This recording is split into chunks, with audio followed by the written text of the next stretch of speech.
Ismail. I am going to present for you a speech. Listen to me. Guest of honor, director, head teacher, our beloved parents, my fair pupils, ladies and gentlemen. I welcome you all to this colorful function. Before I go any further, allow me to thank Allah for the gift of life. On behalf of my fair pupils, I would like to thank our beloved parents for paying our school fees. May Allah bless you all.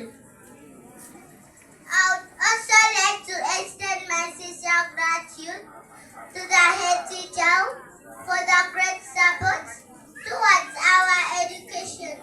May Allah reward you abundantly.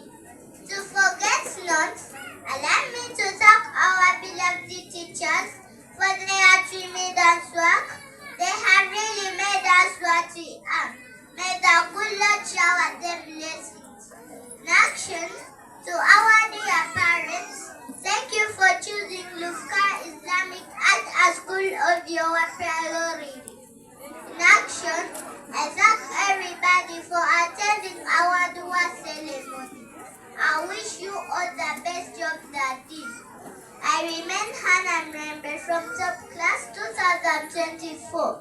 Wahada salam alaikum wa rahmatullahi wa barakatuh.